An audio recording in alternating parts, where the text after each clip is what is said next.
ಪಾತಾಳೇಶ್ವರ ಕೆಳಗೆ ಬಂದಿರೋದು. ಬಿಳಿ ಲಿಂಗ ಅದು ನಮ್ಮೂರವ್ರಿಗೆ ಗೊತ್ತಿಲ್ಲ, ದೇವಸ್ಥಾನಕ್ಕೆ ಬಂದಿರ್ತಾನೆ ಗೊತ್ತಾಯ್ತಲ್ಲ. ಎಲ್ಲ ಈಗ ಅರಿಶಿನ ಕುಂಕುಮ ಹಾಕ್ಬಿಟ್ಟು ಈ ಥರ ಕಾಣ್ತಾನೆ. ಬಿಳಿ ಲಿಂಗ ನಾನು ನೋಡಿದಾಗ ಈ ಪಾಠ ಇತ್ತು, ಈ ಪಾಠವನ್ನು ಸ್ವಾಮಿ ಬೆಳತಾವನ. ಆಮೇಲೆ ಮಲ್ಲೇಶ್ವರ, ಅವ ಬ್ರಹ್ಮ ಮಲ್ಲೇಶ್ವರ. ಅವನೇನು ಮಾಡಿದ್ನ, ತಪಸ್ಸು ಕೂತ್ಕೊಂಡು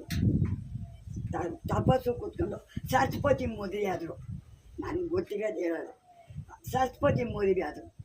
ಆಗ ಪೂಜೆ ಮಾಡಿಬಿಟ್ಟು ಅಲ್ಲಿ ತೊಳ್ಬಿಟ್ಟು ಪೂಜೆ ಮಾಡಿಬಿಟ್ಟು ಇವರು ಪೂಜಾರಿಗಳು ಮನೆಗೆ ಹೋದ್ರ. ಬೆಳಗ್ಗೆ ಬಂದು ನೋಡಿದ್ರ ತಲೆ ಮೇಲೆ ಮಳ್ಳು, ಲಿಂಗದ ತಲೆ ಮೇಲೆ. ಈಗ ಸ್ವಾಮಿ ನೀವು ಈಗ ನೋಡಿ ಈ ಪಾಠ 5 ರೆಡಿ ಅವನ ಸ್ವಾಮಿ. ನಾನು ನೋಡಿದಾಗ ಈ ಪಾಠ ಇತ್ತು.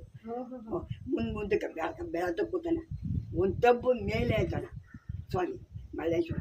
ಆಗ ತಲೆ ಮೇಲೆ ಮಳ್ಳು ಬರ್ತಿತ್ತಲ್ಲ, ಬ್ರಹ್ಮ ತಲೆ ಮೇಲೆ ಮಳ್ಳು ಬರ್ತಿದ್ದಕ್ಕೆ ಅವನ ಮಲ್ಲೇಶ್ವರ ಅಂತ ಹೆಸರು ಕೆಡ್ತದೆ.